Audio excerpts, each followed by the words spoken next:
Hello. First of all, I'd like to start with a very big thank you for inviting me to speak at your conference. It's a great honour and privilege to be here. My name is Nicki Moore, and I'm a senior lecturer in career development and also head of continuing professional development at the International Centre for Guidance Studies at the University of Derby. And I've been asked today to talk about quality in career guidance. And I think one of the reasons I was so delighted to be able to come and talk to you about this today is because my background is in professional practice, where I worked for many years with children and young people in education, and my career developed to become very focused on quality, and I was a regional development manager and assessor for one of the UK's quality awards, in fact. And so I think I've got something to say about quality. I've also been involved in the development of quality standards, national quality standards in the UK, and also responsible for evaluating quality standards and their impact on outcomes for young people. So it's with that background that I want to begin my presentation today. So what is the presentation going to cover?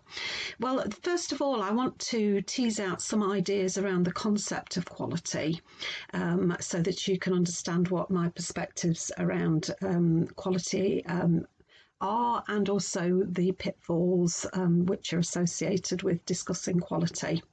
I'm going to give you a brief overview of the requirements for schools and colleges in England.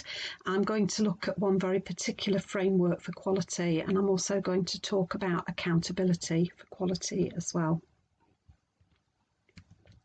So a note on the vocabulary that I'm going to use. A lot of vocabulary related to career is quite disputed, and so I just wanted to explain how I was going to use the language. So when I talk about career, I'm talking about somebody's learning and development throughout learning, work and life. So it's a very broad notion of career. When I talk about career guidance, I talk about this as an umbrella term which describes a range of different activities which support people to make and implement career decisions. Some of those activities might be counselling, mentoring, careers education, digital solutions for career guidance, for example, artificial intelligence, a whole range of different things, but they all come under the umbrella of career guidance. When I talk about personal career guidance, what I'm talking about there are personalised services which assist people of any age to make these very important but often difficult decisions around education, training and work, and to help them manage those the careers. And sometimes in different countries it's called career counselling, sometimes it's called career coaching, but in England particularly we talk about it as personal career guidance. And then there's careers education. And when I say that, what I'm talking about there is the delivery of learning activities around careers as part of a curriculum. So first of all, let's think about this concept of quality. Now, having read quite a lot about quality, what I would say is I think the concept is very contested, and it's also very, very complex. And as I've read around this idea of quality, it's made me ask the question, who gets to make the decision about the criteria that we use to judge quality? So is it the career guidance practitioners themselves, or is it the people that fund career guidance and say what they expect to see as a result of it? And this is the kind of territory that I think we're in when we talk about quality. And I'm going to go through some of these points in the next few slides. So certainly when you get to the end of this presentation and moving forward, and when you're back in the office, I think there are some questions that you might want to ask yourself, and I put them here at the early stages of the presentation just so that they can be sort of provoking your kind of mind to think about these bigger issues as you're listening to what I've got to say. But certainly you might want to go back to the office, talk with your colleagues about these kind of ideas. And these are some of the questions you might want to think about. So how do you view quality when you're thinking about career guidance? What are your benchmarks? What are the standards that you're going to use? And how would you go about measuring these standards once you've decided on what they are? Because each type of benchmark requires different types of approaches to measurement, and we need to think very carefully about all three of these questions when we're developing our kind of overall approach to quality. So I'm going to go on and I'm going to talk about a typology of quality frameworks. And this is really just a way of classifying different ways of thinking about quality, if you like. And this is based on work done by my esteemed colleague, Professor Ronald Sultana at the University of Malta. And at the end, I've left a slide with some references in, and you'll be able to click on a link that will take you to the work that he's written about this very subject. But he talks about sort of three main approaches. And the first approach to quality is this one, technocratic approaches. And if you take this perspective on quality, you emphasise the inputs to a programme of career guidance. So your approach to quality might kind of take into account things like the number of clients that have been seen, or the number of times each client has been seen. So do they come back for one or more review interviews?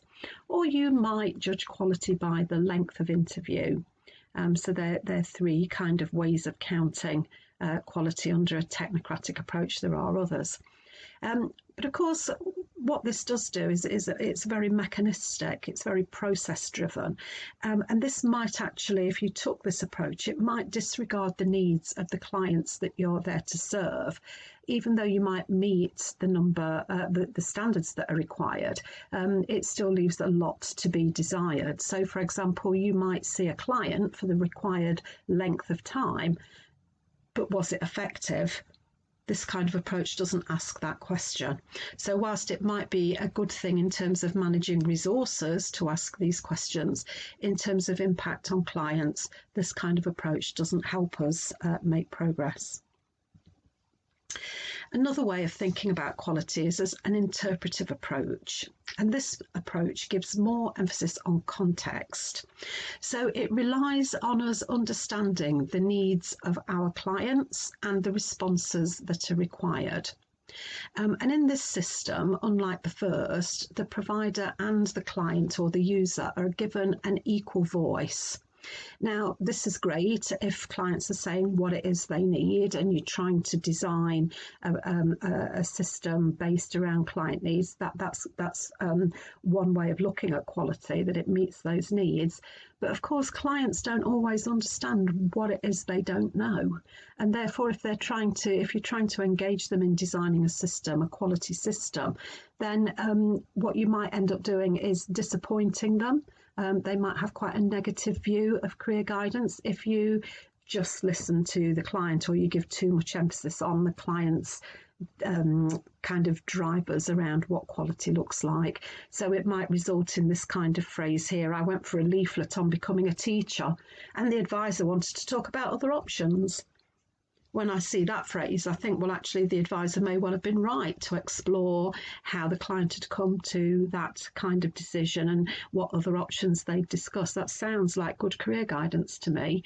But if the client's expectations were that they'd already made a decision and they just wanted a leaflet, then you can understand that their expectations have coloured their understanding of the guidance process. So for them, it doesn't look quality.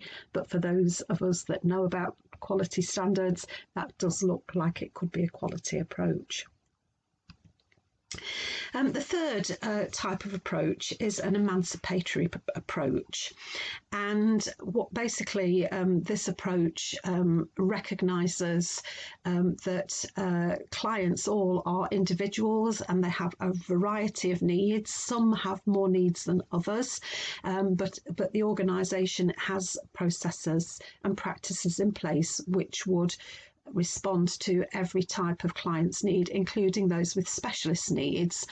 And in this case, I've given the example of a young person who has special educational needs or disabilities, or maybe a young person or group of young people who have social needs. Now, this kind of approach to quality, it promotes the interests of these groups. And the kind of way you might measure this might include conversations around how the different types of or the resources that are available, how they're allocated, what percentage of the available resources are allocated to those in most need, or is it equality in that everybody gets exactly the same amount of service. So obviously this is a very much more in-depth responsive approach, which is there to help every person achieve their aspirations and their potential. So in thinking about quality frameworks themselves, there are different things to look out for in the design of frameworks. So sometimes they're very administrative. So these systems are designed as very much a top-down process, and what you'll do is you'll get involved in all sorts of measuring and monitoring, how many had this, what was that, etc. This is a very quantitative approach to quality. But you might have a practitioner-centred system.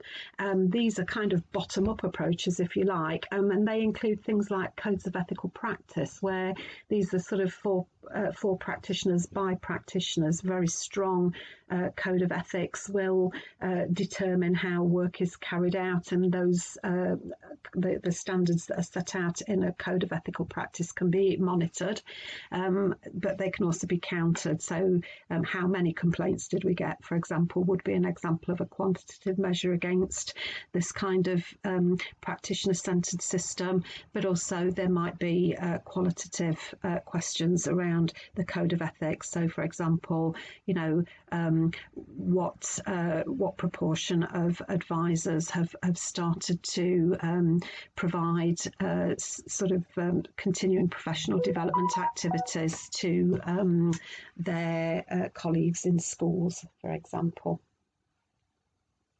Now, the third type of system is a user-centred system, and this gives the client a great deal of voice and uses this to help determine the service. Now, the example here I've given are, for example, students who are on quality committees. They can be involved as evaluators of programmes and services. You can have very strong client feedback loops and systems which help to drive the quality of the service. So I just briefly wanted to touch on accountability measures. Now I've given you some idea of what quality frameworks might look like and the kind of perspectives that they're based on. But of course, we do have to think about how we hold organisations to account for the quality of their services. And I just wanted to explain what happens in the UK and specifically in England, because this is a devolved activity. Career guidance is devolved, so each of the countries in the UK has their own responsibilities. And in England, for example, the Office for Standards in Education, Ofsted, the inspectors, the school inspectors who visit schools and colleges do have to inspect career guidance, and it comes within a strand called personal development, behaviour and welfare, and there's a common inspection framework set out which you could have a look at if you wanted to. Obviously, when Ofsted inspectors visit and make assessments of educational establishments, they publish reports. The school has them on their website, etc. And in this way, they're communicated to the wider public, so people know what's happening in the school, and in that way, they're held accountable. The Career Development Institute in the UK has a code of ethics, and I've put a link there for you to have a look at that. There is a complaints process in place, so service users can actually take a complaint to the Professional Standards Committee, and they will investigate that, and it would be quite possible to be removed from the register of practitioners if you were found to have breached the code of ethics during your practice. There's also statutory guidance for schools and colleges that the government has released. And within that statutory guidance, it does require schools to work for a quality award. And the English quality award is called the Quality in Careers Standard. And that applies to schools and colleges. And schools can apply to have their provision externally assessed. And I think this is quite important. So unlike Ofsted, which is a statutory implement that schools can apply for this, they don't have to do it, but that it is a way of having an outsider come into the organisation and investigate the quality of what's happening. And those standards are developed by practitioners through an organisation which manages the process. Colleges are also required to hold something called the Matrix Standard, and this is part of their funding agreement. Now, this does test the quality of information, advice and guidance out, but this is very much looking at the processes, whereas the Quality in Careers Standard does explore processes and outcomes for clients. I think it's also worth noting that in the statutory guidance, whilst colleges are required to have Matrix as part of their funding agreement, they're also required to pursue the Quality in Careers Standard. That isn't mandated, but they're just recommended to do that. So as you can see, there are a number of ways that organisations are held to account for the quality of the provision. So I just wanted to touch now on the framework that I referred to. Now, there are a number of different frameworks which you will have heard about that are internationally recognised. So one that springs to mind is one that's called DOTS by Bill Law, DOTS, and the D stands for decision making, the O stands for opportunity awareness, T for transition skills, and S for self-awareness. And these 4 areas are domains of learning. So that framework basically sets out the kind of areas that need to be in an actual programme of career learning, the learning outcomes, if you like. What I want to do today is to just take you through a different type of framework of quality. This one is called the 8 benchmarks for good career guidance. It's usually referred to as the Gatsby benchmarks because it's the Gatsby organisation that worked to develop and publish these. And my organisation, the International Centre for Guidance Studies, supported the organisation in doing the background research for these quality standards. And since then, we've been involved in evaluating the impact of these on a set of pilot schools in the northeast of England. And we're just about at the end of that pilot now and about to publish. So certainly when that final report comes out, it would be interesting reading for anybody who's got an eye for quality. Now, I know my colleague Mark de Backer is going to take you through these in more detail, but I just want to give you a very broad overview of these standards. So the first thing to note is that there are only 8 of these standards. And that in its own right has made it very appealing to schools because they feel that, it's more manageable, just 8 benchmarks. And obviously within each benchmark there are far more detail, but 8 doesn't feel like an unsurmountable obstacle. So the first benchmark is quite a broad benchmark, and it requires organisations to think about the whole programme and to make sure there's resources and training and what have you in place so that the staff in the organisation can actually deliver the programme. We've got an important benchmark around career and labour market information and how that's made accessible. Benchmark 3 asks schools to make sure they understand the needs of every pupil and to make sure each of those needs is addressed. Number 4 is around linking curriculum learning to careers, and this requires every teacher in the school to be involved in some way. Benchmarks 5 and 6 are around how young people experience the workplace and understand the world of work. So the first one is around meeting with employers, perhaps in school, and learning about the workplace. And the next one, number 6, is about actually going into the workplace and having experience of work. Likewise, number 7 is around understanding further in higher education and providing young people with a range of opportunities to do that. And then the final one is personal guidance, which, as I said earlier on, relates to the kind of one-to-one and personalised approaches that are in place.